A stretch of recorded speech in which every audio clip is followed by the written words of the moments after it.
جی د وحدت نیوز قدرمنو دې وخت کې موږ موجود یو په قبایلي ضلع جنوبي وزیرستان وانه کې لکه څرنګه تاسو ته پته ده چې په جنوبي وزیرستان کې د تېرې ورځې نه یعنې نن دومه ورځ ده چې کوم اولسي پاڅون دی هغه پرلت کړی دی د جنوبي وزیرستان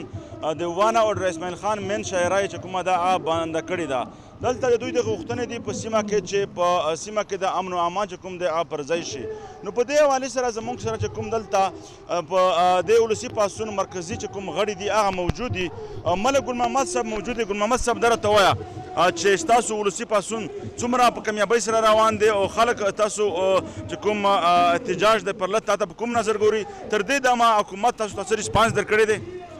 بسم الله الرحمن الرحیم. امید شکیم دا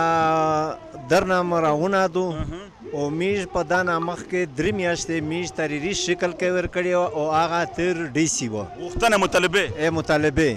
دا مطالبې میش 20 کیمې ورکړي دي د میش نن د دوام عرض دو او انشاءالله دا وی چې میش درنه شاکه په کامیابي سره راونادو او میش پارین چې کیم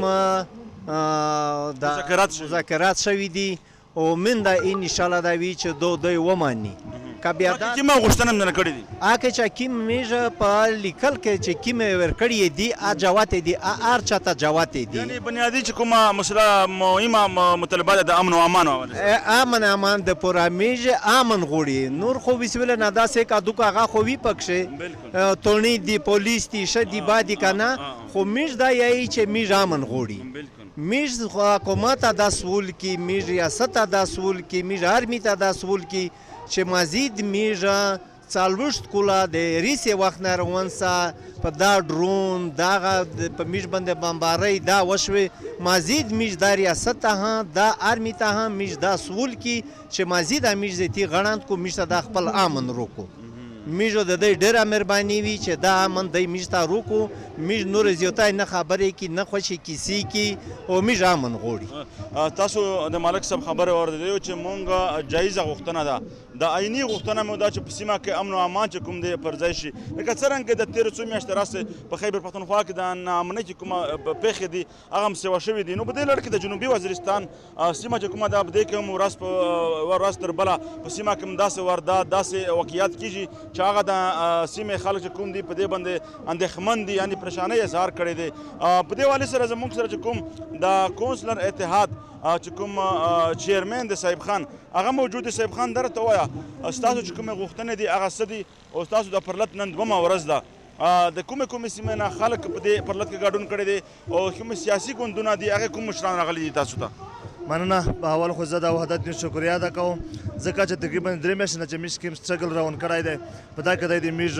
ډېر زیات کوریج یې کړی دی میژ سره منډه والیدو او بل د امن په حوالې سره که چیرې وایي نن 2 مریض راونادو او د خلک یې میژ چې کمپین شروع کړی دی خو د میژ د عوام ریسپانس ډېر زبردست دی انتهایي خوشحالي میژ محسوس وي ځکه چې میژ پر امید دي باقي چې کومه در نه راونادو برای ریزنه برای د سره میژ مذاکرات وشول پاکه چې کوم مطالبه و اپ ریټنشپ کې میژ ورکړل او بیا پاګه کې میژ هر یو پوینټ ټو پوینټ د سره ډیسکس کړه او میژ 100% یو قسم داسې مطمئن ان شاء الله ول عزیز او کچې د طرف نه میژ ته شریس پاس نشي ملاو میژ خو بیا د اعظم کړه د ادم کړی چې درنو یمنا نوستوي چې څو پر میژ ته مستقل امن رشوي نه وي بل برای چې کوم لکه د پی ټی ایم مشر او منظور احمد پښتين برای میژ سره په شرکت کړای وو او سره علمزیب مسعود هرغلی و او د عوامي نشل پارټۍ د ډي خان صدر که تاسو غوښتنه پوره نه شوې تر اوسه پر وخت تاسو د وانه د اسماعیل خان لره بنده کړې ده که چېرې مطالبې غوښتنې تاسو ونه منله شوې تاسو به آینده لا عمل شوي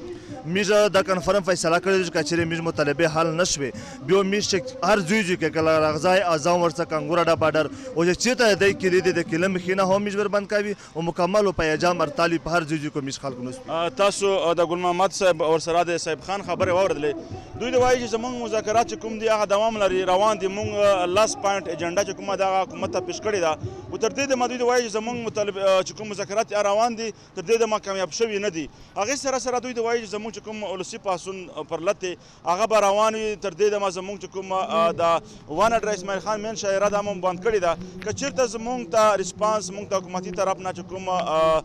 رسپانس دی یعنې کومه موږ غوښتنې دي هغې ته پاملرنه نه وشي عملي نه شي هغه موږ چې کومه مطالبې دي بیا به موږ چې کوم د احتجاج لړۍ ده دا به سوا کوو د وزیرستان چې کومې نور داخلي او خارجي لارې دي هغه په مکمله توګه باندې بند کوو که وګورو دلته په دې سیمه کې د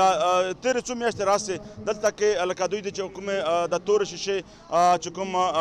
بندیز دی هغه هم غوښتنه کوي جمشید چې کوم دی هغه هم تېره میاشت اغوا شوی و هغه هم بازابیه چې کوم دی هغه هم وایي چې هغه د بازیاب شي ورسره دلته دوی وایي چې پولیس او ځلي انتظام یا ریډ چې کوم دی هغه ډېر کمزوری دی دلته د په سیمه کې توڼۍ جوړې شي پولیس چې کوم نظام دی هغه د ټیک شي برابر ده شي هغه نه علاوه دوی دا هم وایي چې کوم د جنوبي وزیرستان چې کوم ځلي دفترونه دي هغه په ټانک کې جوړ شوي دي زموږ چې کوم څومره لاین ډپارټمنټ دی هغه په ټانک کې دي هغه د فوري توګه باندې وزیرستان ته وانې ته منتقل کړي شي چې د دې سیمې خلکو ته اسانتیاوې برابره شي دا رقم داسې دی نور هم یو شمېر غوښتنې دي چې دوی د حکومت نه دا وایي چې هغه د زر تر زره حل کړي که چېرې حل نه شي زموږ چې کوم پرلت دی هغه به هم نور سوا کوو